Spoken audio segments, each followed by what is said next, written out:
Queridos irmãos, queridas irmãs, que a paz do Divino Mestre Jesus esteja conosco. Primeiramente, gratidão ao Senhor das nossas vidas, pelas oportunidades benditas que Ele tem nos proporcionado, enquanto espíritos perfectíveis, nós temos a alegria e o privilégio de participarmos dos trabalhos desta Casa de Missão e Luz, através dos quais nós vamos aprendendo, vamos nos educando, a fim de nos tornarmos mais receptivos aos ensinamentos do Senhor, que objetivam a nossa perfeição ou a nossa felicidade eterna. Atendendo à sugestão do Departamento de Divulgação Doutrinária desta notabilíssima instituição espírita, a lição para que nós possamos fazer algumas reflexões sempre muito oportunas é do livro Vinha de Luz, pelo Espírito Emmanuel, através do médium Francisco Cândido Xavier. Saibamos confiar. Lição de número 86. Emmanuel, ele traz para nós explicações muito sábias a respeito dos ensinamentos de Jesus. E para essa mensagem, ele elencou no Evangelho de Mateus, capítulo 6, versículo 31, o seguinte: Não andeis, pois, inquietos, disse o Divino Mestre Jesus. E eu peço licença para ler na íntegra e depois nós iremos comentar algumas perspectivas desta lição. Jesus não recomenda a indiferença ou a irresponsabilidade.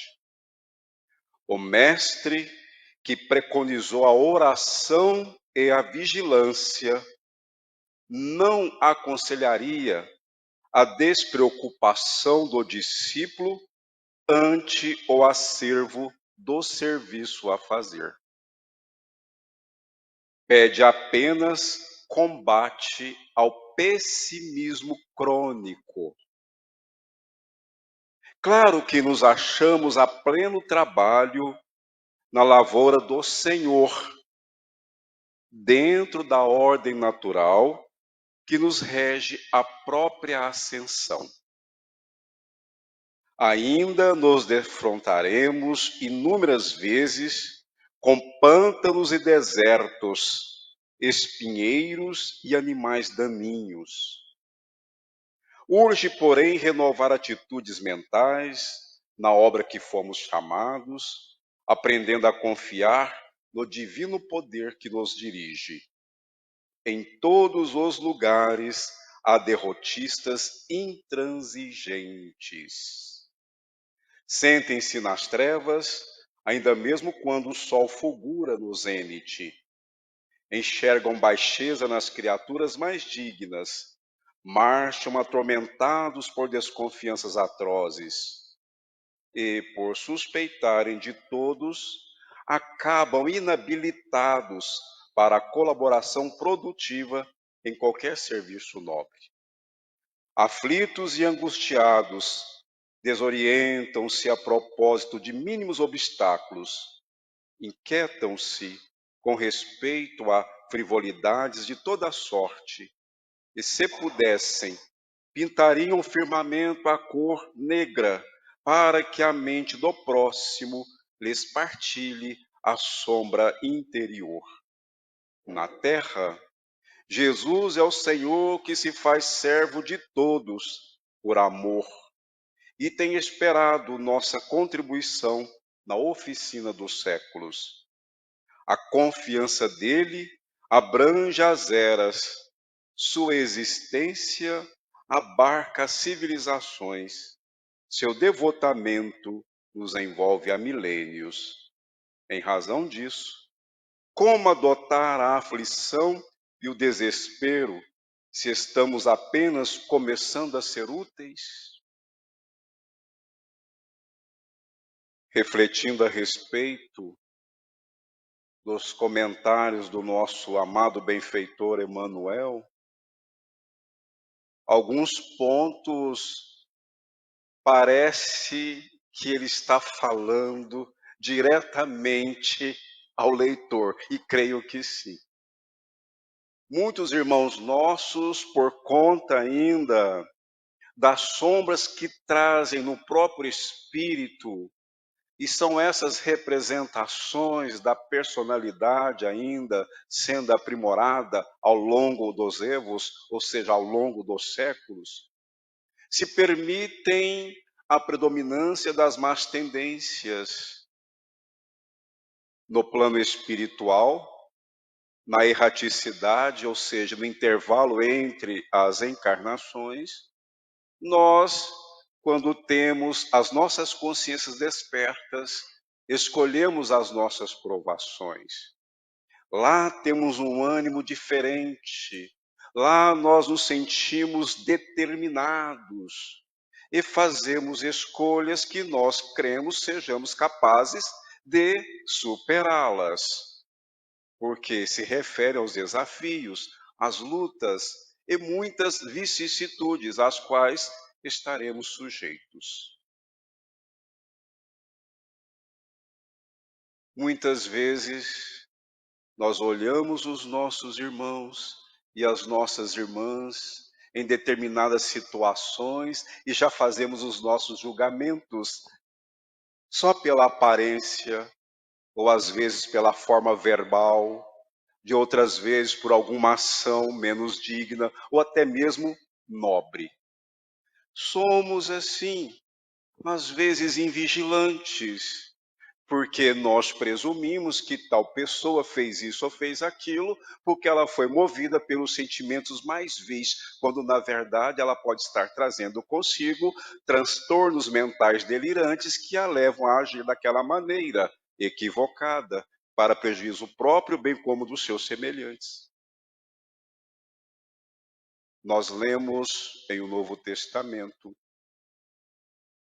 que certa feita levaram à presença de Jesus uma mulher, e a acusação era que ela havia sido surpreendida em adultério. Ela estava apavorada, a pobre jovem.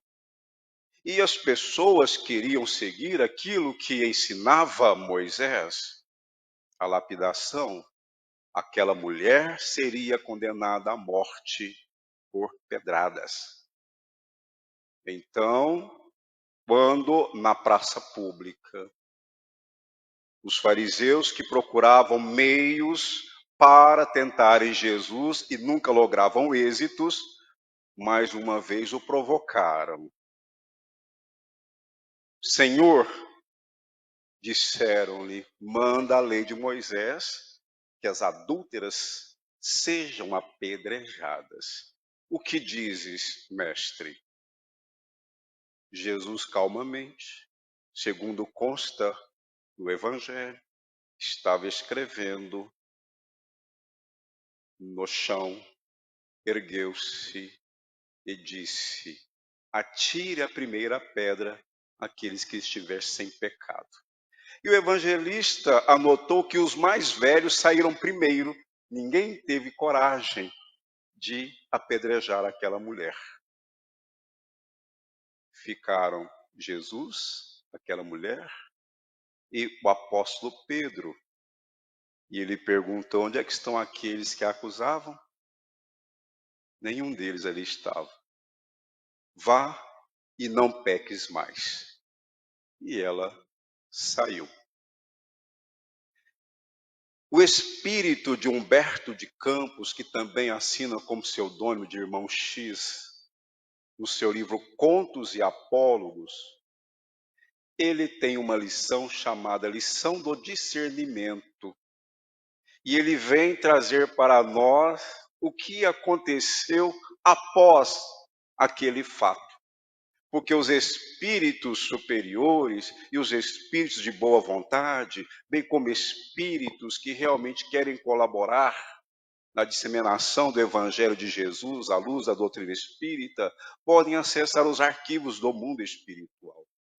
E Humberto de Campos relata que, após aquele momento, Pedro ficou indignado porque ele não esperava que Jesus tivesse aquela atitude.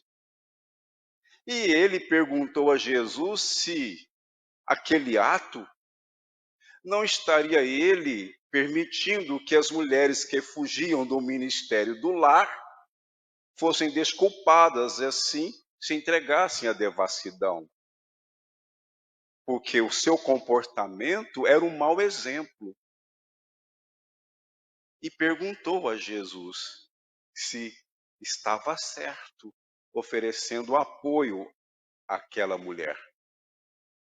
Diz o espírito amigo que Jesus meditou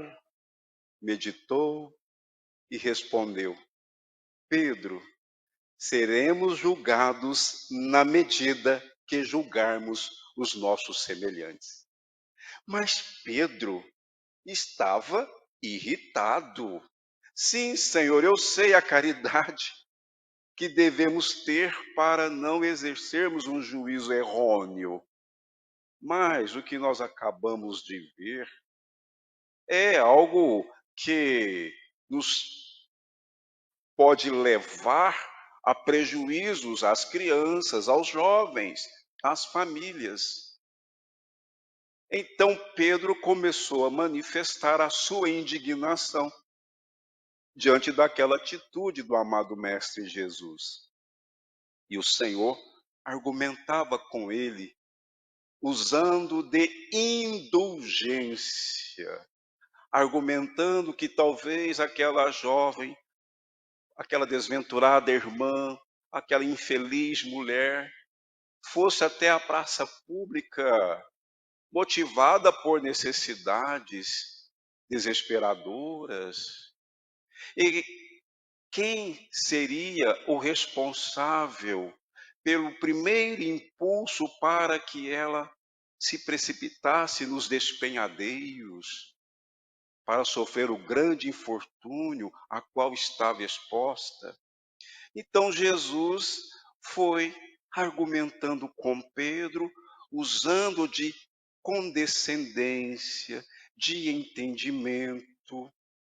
E em um determinado momento da conversa, uma velha mendiga que estava próxima de ambos dirigiu-se a Pedro, dizendo-lhe que, ó apóstolo, glória a Deus, mas que seja feita justiça.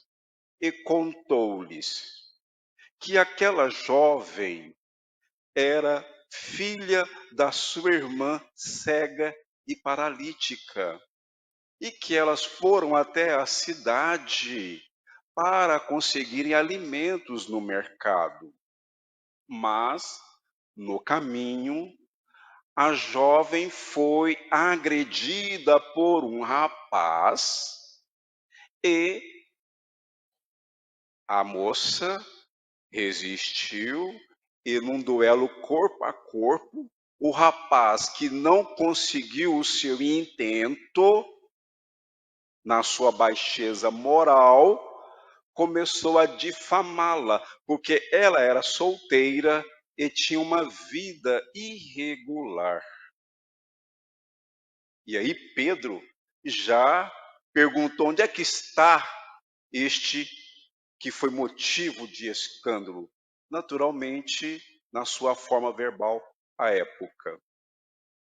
Então, Jesus acompanhava Pedro serenamente, com bondade, porque é óbvio que o Senhor, que tem a clarividência dos céus, já sabia tudo o que havia acontecido e o que estava para acontecer.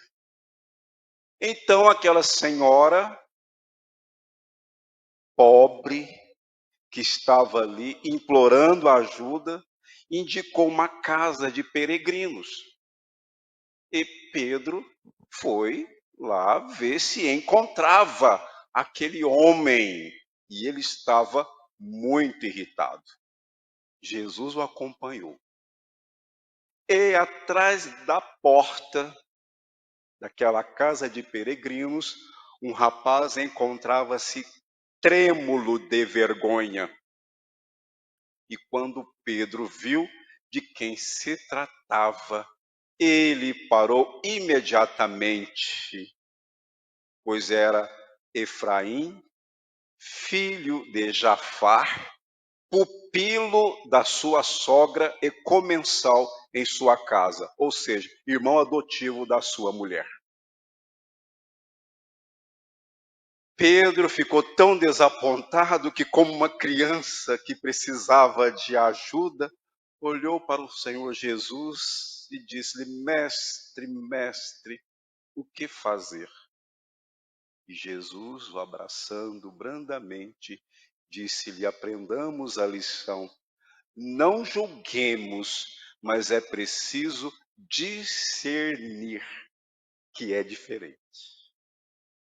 Então, às vezes, nós julgamos porque o discernimento é necessário. Emmanuel fala dos pessimistas crônicos, aqueles que dizem assim: isso não vai dar certo. O pessimista é aquele que sempre aguarda resultados indesejáveis. Está sempre olhando a faixa escura da personalidade do outro. E essa faixa, como eu disse anteriormente, no introito da nossa conversa, que são as más tendências, os vícios morais que todos nós ainda temos e que é natural no patamar evolutivo em que nos encontramos. Mas o Senhor, quando fala de não andeis, pois, inquietos, evidentemente, o Senhor está considerando aqui que todos nós temos os nossos potenciais para agirmos com os acervos que temos à nossa disposição. Muitos desses nossos irmãos e que estão participando dos trabalhos de benemerência, que estão agindo de forma produtiva na sociedade, às vezes se sentem frustrados. Muitos idolatram outras pessoas. Não foi por acaso que o Divino Mestre Jesus disse que um cego que conduz o outro cego, ambos caem no buraco. Então, nós precisamos aprender que, quando Jesus, nessa lição do discernimento, argumentou com Pedro, eu disse que ele estava exercendo a indulgência, e é o que nós precisamos fazer sempre, o tempo todo, porque assim como nós erramos, os nossos semelhantes também erram. Mas avancemos. No livro Reportagens de Além Túmulo, do mesmo autor, Humberto de Campos, na lição Felisberto voltou, ele conta que Felisberto Maldonado participava de um grupo espírita. Sua esposa era uma médium de psicofonia, Dona Silvana, uma mulher muito dedicada à família, muito equilibrada, muito justa em suas ações e com este comportamento, com essas atitudes nobres, ela atraiu os bons espíritos que, através da sua mediunidade, distribuíam fraternidade e luz. Acontece que ele, Felisberto, ele não conseguia perceber o lado positivo, o lado bom das pessoas, bem como das situações. Depois do trabalho, ele ia logo para os noticiários para ver as notícias mais negativas. E certa feita, conversando com um amigo, ele comentou sobre uma notícia no jornal de um determinado João Farias, que havia sido preso porque desapareceu uma certa quantia no seu trabalho. Aí ele disse assim: veja só, João Farias, divulgador espírita, muitas vezes eu parava para ouvi-lo, emocionado, e ele cometendo essas ações. O outro que estava ouvindo, o Amarante, começou naquele momento a contra-argumentar, sendo indulgente, dizendo: ora, talvez o João esteja auxiliando alguém, porque ele alega inocência. Talvez ele esteja até protegendo o verdadeiro culpado, vai saber quais são as razões. Nós não conhecemos todo o caso, mas Felisberto não se dava por satisfeito. Falou: pois ele, se estiver mentindo, ele tem que pagar. Quer dizer, era um espírita, um expositor, alguém que tinha responsabilidades da doutrina espírita, mas que estava agindo contrário àquilo que postulava. Por mais que o outro tentasse argumentar, ele, Felisberto, não aceitava. Se alguém menos experiente na doutrina espírita aproximava-se dele perguntando a respeito de determinada pessoa, ele, que mal conhecia aquele a quem o outro estava interessado em saber do seu caráter ou da sua postura, ele dizia: aquilo é um sepulcro caiado por fora. E ele desfazia das pessoas. Ele destruía reputações. Por conta disso, o tempo foi passando, poucos amigos, ficou doente e desencarnou.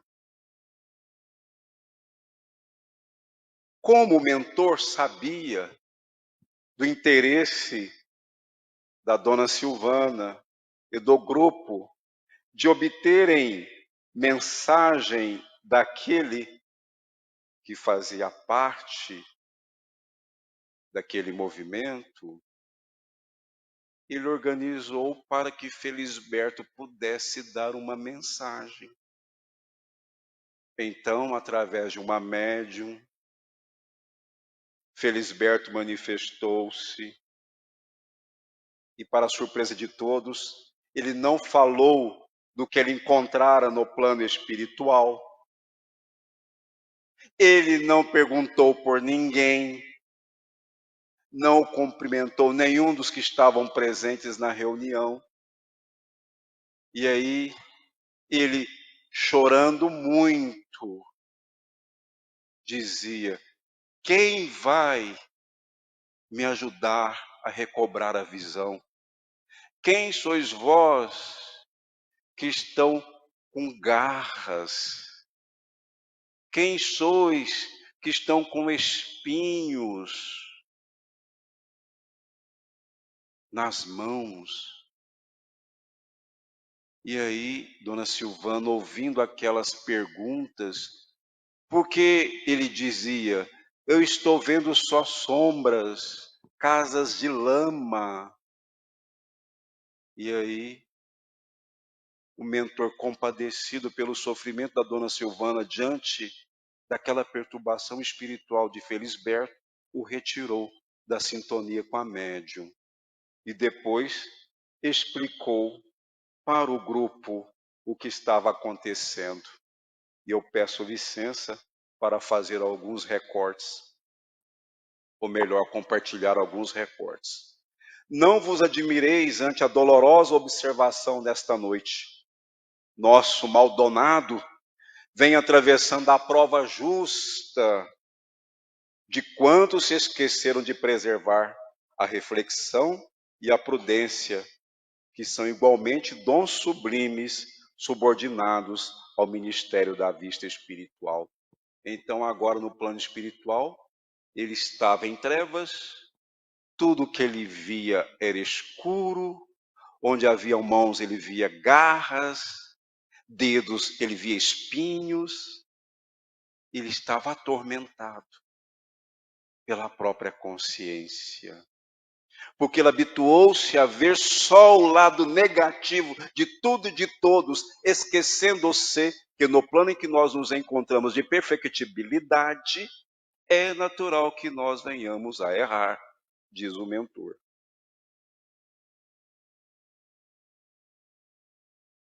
Cada ser e cada coisa nos planos de perfectibilidade em que nos encontramos apresentam as faces de luz e sombra.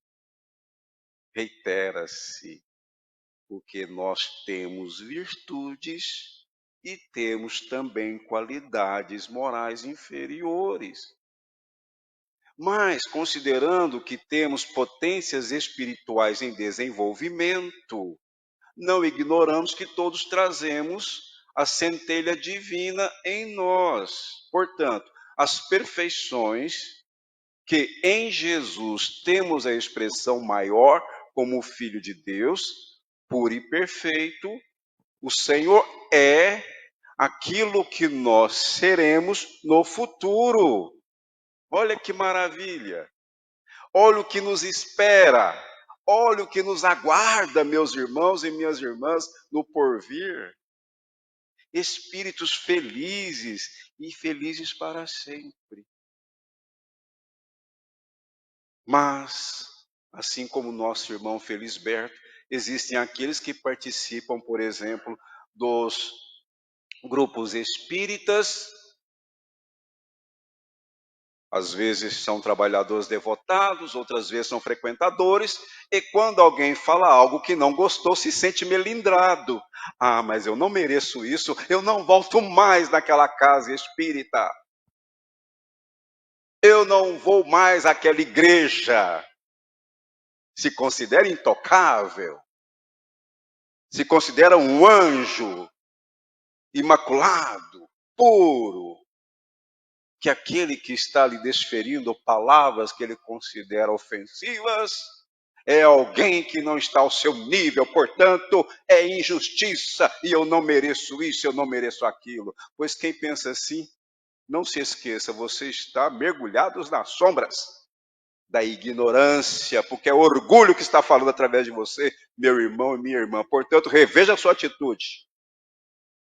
Se alguém falar aquilo que você pensa que talvez esteja sendo injusto, reflita. Se você não merece, ore por aquele ou por aquela e cumpra com seus deveres, vá adiante, porque Jesus, que nada devia, sofreu muito mais do que nós.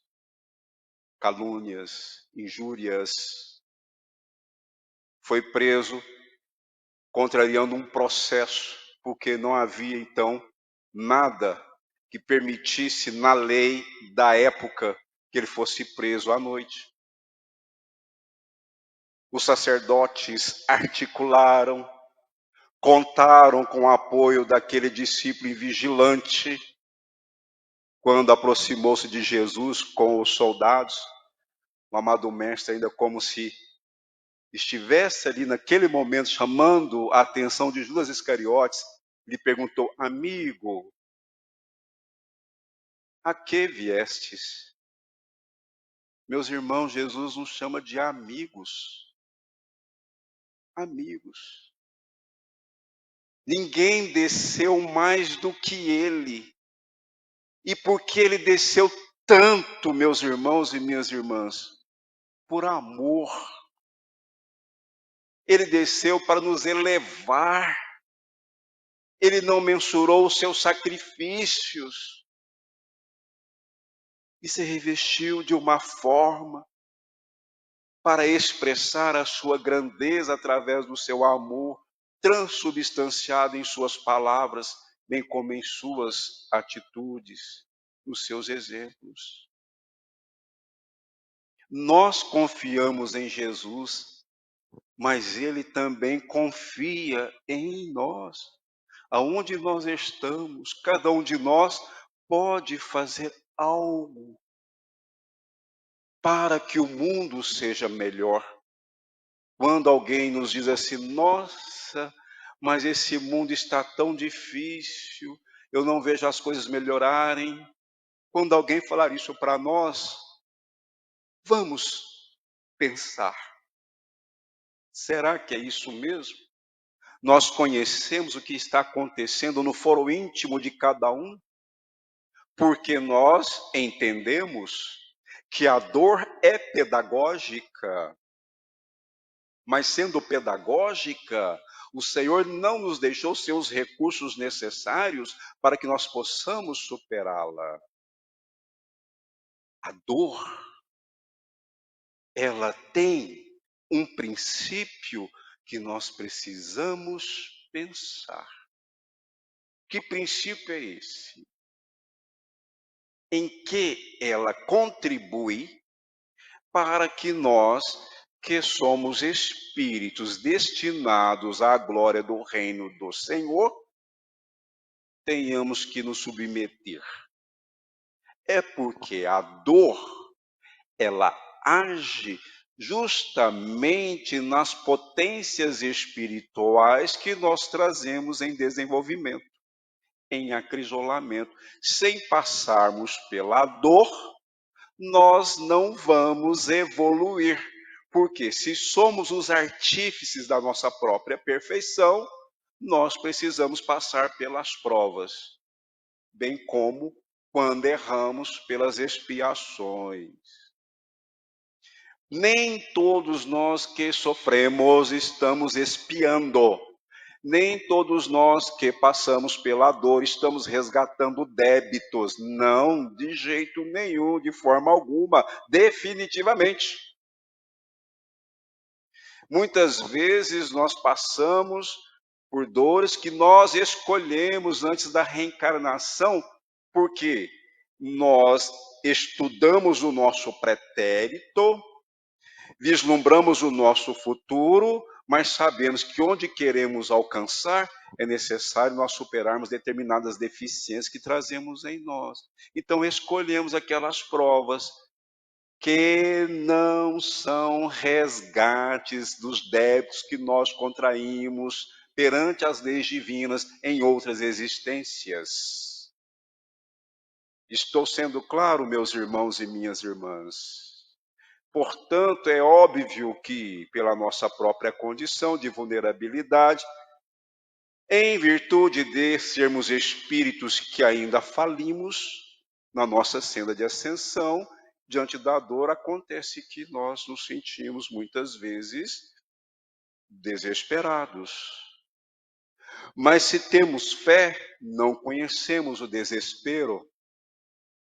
Se temos fé, nós buscamos na dor uma motivação, compreendendo que, se eu for resignado diante desta moléstia, é óbvio também procurando os tratamentos, procurando os recursos da medicina terrena, procurando os recursos da medicina do astral, como acontece nessa instituição, porque os benfeitores espirituais, os médicos do espaço, em nome de Jesus, vêm nos atender aqui em nossas necessidades. Quantos irmãos nossos depois procuram os médicos, fazem seus exames, e esses exames dão negativos para aquelas patologias que até então apresentavam?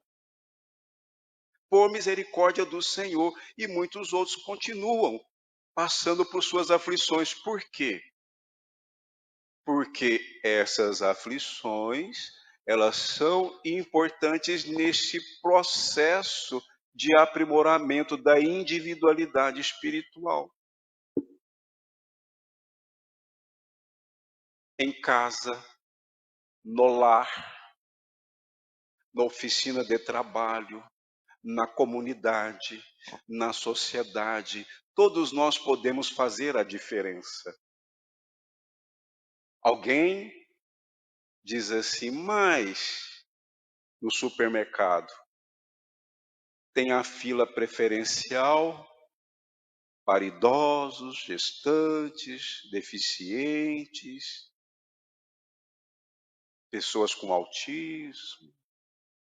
E por que tem jovens que é perceptível que são normais? Aí, se essa pessoa que faz essa pergunta for um tipo Felisberto Maldonado dessa lição, já vai falar para o outro que ele está no lugar errado, que ele tem que ir para outra fila, ainda vai divertir a pessoa do caixa, a funcionário, o funcionário, enfim, já vai alterar a voz para chamar a atenção das pessoas, achando-se no direito de escandalizar os outros. São pequenas atitudes que vão mostrando o nosso caráter. Então nós precisamos ver que, sabe, no trânsito, aquela buzina impertinente, a pessoa às vezes distrai, não vou falar por quê. Abre o sinal e ela continua parada. Nós sabemos por quê, mas nós não vamos falar. Um toquezinho na buzina de leve, pã. Aí a pessoa vai deixar de olhar o que nós não vamos comentar que ela está olhando e vai sair do lugar. Agora, esse da lição, que Deus o tem em bom lugar, porque já foi salvo, nós sabemos disso, que essa lição tem mais de 50 anos, graças a Deus ele venceu, vai estourar a buzina, e o da frente não vai sair do lugar, não, ele vai sair do carro, aí pronto, está instalado o conflito. Perceberam, meus irmãos, minhas irmãs, o quanta coisa é complicada, porque faltou vigilância. E aconteceu um fato, eu não vou mencionar o nome, inclusive que os nossos irmãos que estão nos acompanhando pela internet também recebam as bênçãos de Jesus neste momento e quando forem assistir essa despretensiosa conversa, que aconteceu uma situação semelhante, só que ele não buzinou. Não. O sinal abriu, ele não buzinou, o carro não saiu do lugar, o sinal fechou novamente. O que ele fez? Ele saiu de lado e passou devagar, olhando para o carro ao lado. O motorista estava se desmanchando em lágrimas. Por quê? Não sabemos. Não sabemos. Às vezes alguém passa, e eu estou mencionando o trânsito, porque o trânsito ele é desafiador ao nosso amor, à nossa paciência. Alguém passa veloz numa via que a velocidade máxima é 40, a pessoa passa 60. Sabe lá se ela está socorrendo alguém infartando? Um acidentado? Alguém que teve um mal súbito e que não dava tempo de chamar o corpo de bombeiros, paramédicos? Nós não sabemos. E aquele que teve um momento de impulsividade, de agressividade, será que não traz aí uma doença incurável e acabou de receber o diagnóstico de que vai viver apenas 6 meses a mais?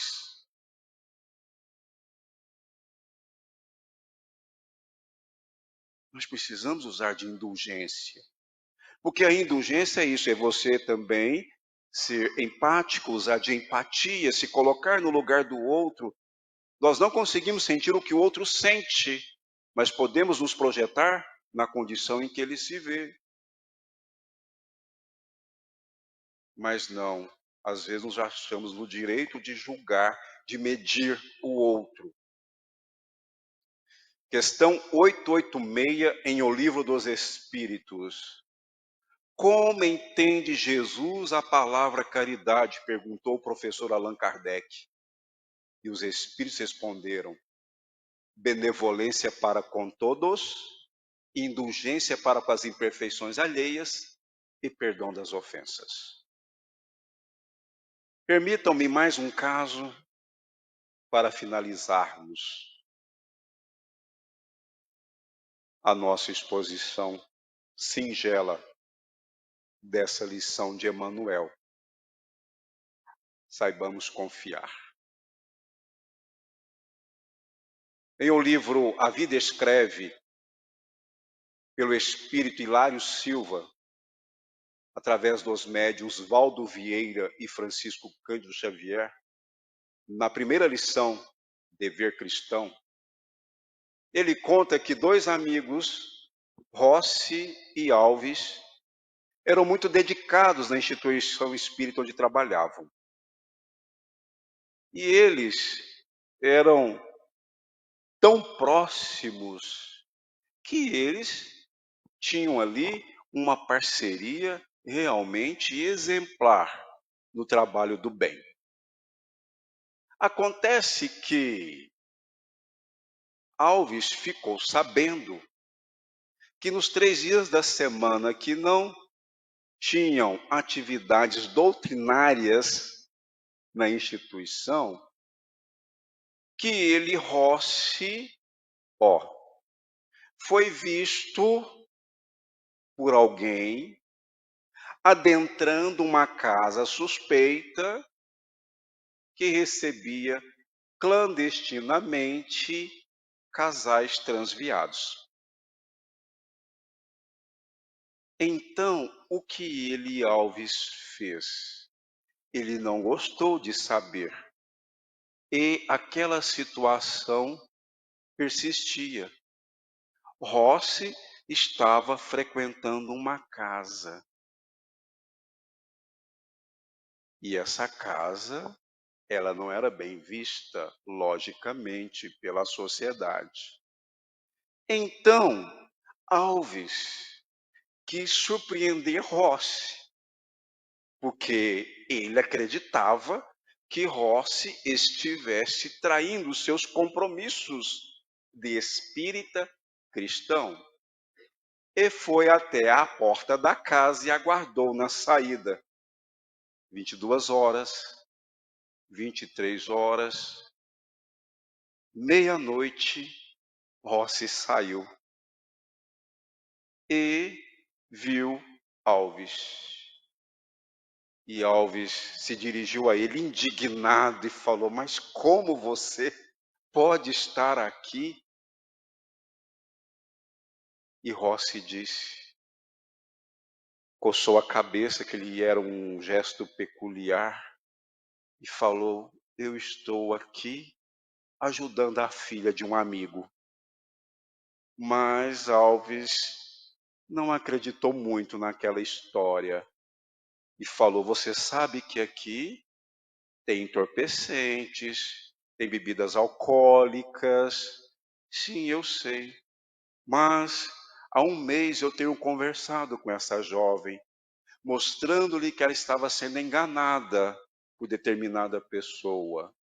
E creio que em breve ela vai mudar as suas atitudes, vai conhecer uma pessoa de bem, vai casar-se e constituir uma família. E Alves deu uma risada sarcástica, quer dizer, sei não, eu vou lá. Aí Rossi falou assim, não entre. Não, eu vou entrar. E Alves entrou dentro da casa e surpreendeu a própria filha, chorando aos pés de um cavalheiro desconhecido.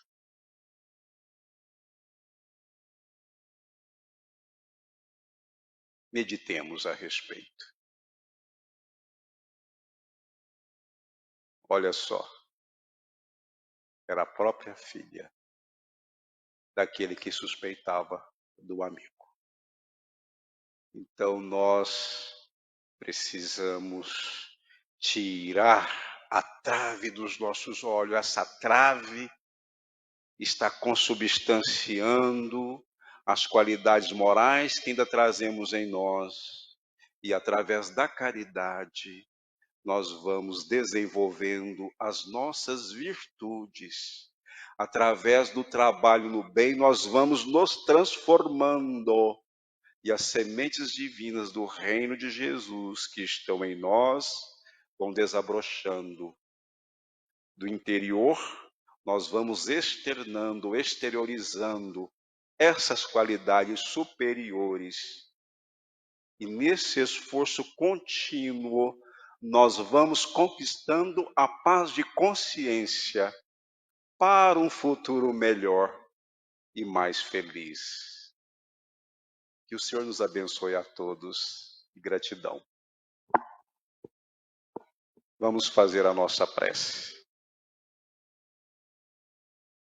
Divino Mestre Jesus, Senhor das nossas vidas, gratidão, Senhor, por todas as bênçãos recebidas. Dai-nos força, Senhor, para que possamos vencer em nós as nossas más tendências e nos transformarmos moralmente. Que não sejamos indiferentes aos nossos irmãos que choram, sofrem e lamentam a sorte adversa. Nesse instante, Senhor, envolvemos em nossos pensamentos fraternos os nossos irmãos que estão hospitalizados, aqueles que estão nos seus lares, simples ou palacetes, passando pelos seus sofrimentos, aqueles nossos irmãos e irmãs que erram pelas ruas sem rumo, os que se veem com as mentes entorpecidas e tantos outros, Senhor, que se entregam inermes à ignorância. Por todos eles e por nós te rogamos, Senhor, dai-nos forças para que possamos vivenciar os seus ensinamentos, combatendo em nós o homem velho, e que um dia possamos dizer, como o apóstolo Paulo: já não sou eu quem vive, mas é o Cristo que vive em mim. Pai nosso que estás nos céus, santificado seja o vosso nome. Venha a nós o vosso reino. Seja feita a vossa vontade, assim na terra como no céu. O pão nosso de cada dia dai-nos hoje. Perdoai as nossas ofensas, assim como nós perdoamos a quem nos tem ofendido. Não nos deixeis cair em tentações, mas livrai-nos do mal. Que assim seja. Que o Senhor nos abençoe a todos.